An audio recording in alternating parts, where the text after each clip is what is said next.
Welcome to Game Time, where we explore the hidden gems of small-town America in which local arcades and gaming spots bring communities together. Hooligans Arcade, located in Alabaster, Alabama, is a vibrant hub of nostalgia and excitement that offers a unique blend of timeless classics and modern thrills. The idea for Hooligans came when growing up, we lived in a town in Texas called Keller, Texas. There was a local arcade called Tornado Cherries that we used to go to every weekend. Back then, it was like $7.50 to play all day and have the free play like we have here. We would be there all the time. We would go every weekend, and it's actually still there to this day. The thing I love about arcades, I grew up with arcades. I grew up in arcades, going to arcades, meeting friends there, birthday parties, everything else. So that was always the draw to arcades for me. It was just childhood, loved it, and everything else. Community is key to the culture and success of Hooligans. Fostering an environment for any age is what makes Hooligans so special.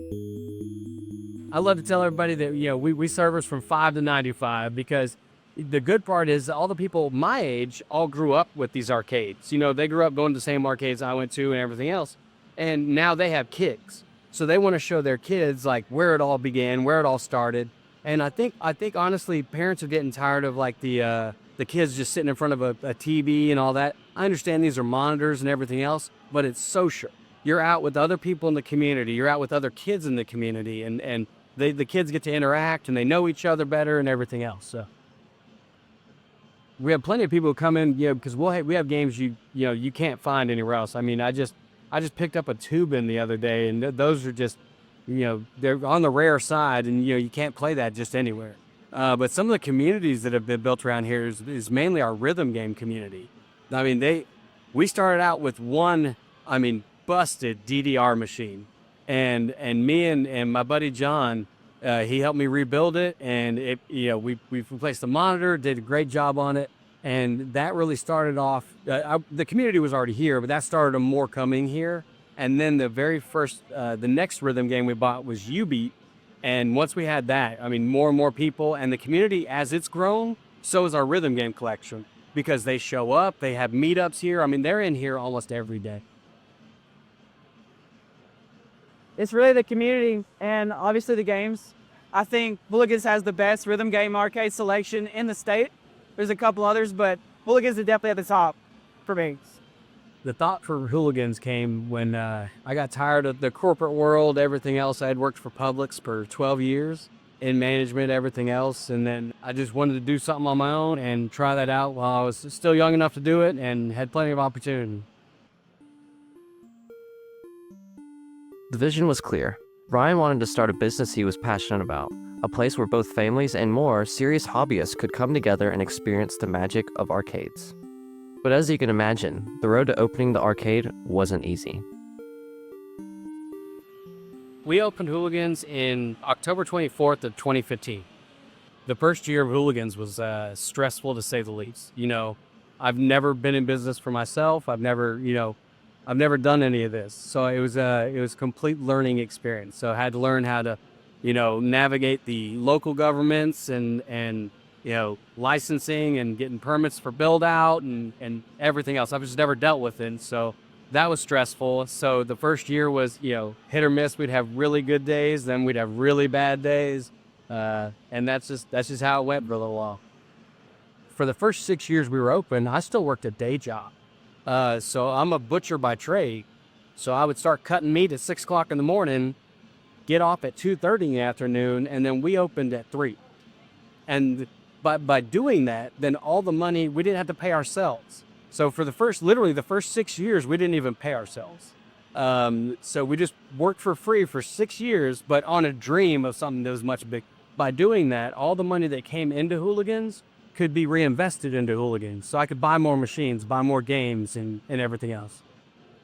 This location in particular, honestly, they were the only ones willing to work with a brand new business, somebody who's never been in business before. So that was a huge draw for us. It's not real expensive, because it's not the premier location here in Alabaster. And then also I live a mile down the road. So I'm a mile from home right now. Once he found a location, Ryan needed to figure out what games to buy and how'd he buy them. The very first game I ever purchased was a Star Wars pod racer. Got it from a guy right over here in Chelsea. But back then we had vendors, so people would bring games in, and it was on coin drop, and you would have the whatever the money went in, they would get a portion, we would get a portion, everything else, and then slowly over time I accumulated all my own games, and once we had all my own games, then all the vendors were out, and we went free play almost immediately. So we opened up, and it was.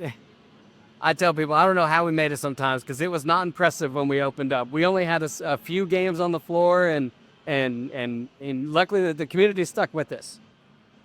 But now, we've been here almost 10 years now. So now I've made so many contacts with other arcades and just people who are into this stuff, that nowadays I'll just get phone calls from people asking if I'm interested in this game, that game, what have you. So we have, as far as total number of games I have, roughly there's 110 on the floor in here, and then I have roughly another 120, 130 in storage. Acquiring the games is only half the work. Machine care and maintenance is equally as important. To keep them running most of the time it's fairly easy. So a lot of parts are still made, like buttons and joysticks and stuff like that. When like a board breaks, some of these chips they don't make anymore. So some games, like they don't manufacture these parts anymore. So you have to wait for somebody to be like breaking a game down, and they're selling the parts on eBay, and you have to go hunting for them and all that. So it's a lot of fun. It's almost like a scavenger hunt sometimes, but luckily, we're able to keep most everything running 100%. I think people, they have this idea if you go into small business, instantly you're successful and you're making money and all that. It is not like that at all. You got to be strong. You got to be, know that you're walking into, you're married to it. All right. So you've got to be here for it to make money. You've got to be here for it to operate. You have to be here for everything. The future for Hooligans, I have big plans. Let's just say I have big plans. I do plan on opening more locations. I actually plan on opening other businesses. So hopefully the arcade future in the Birmingham metro area is secure for a while. Thank you for joining our journey to small town America to learn more about Ryan Sykes' Hooligans Arcade. See you next time on Game Time.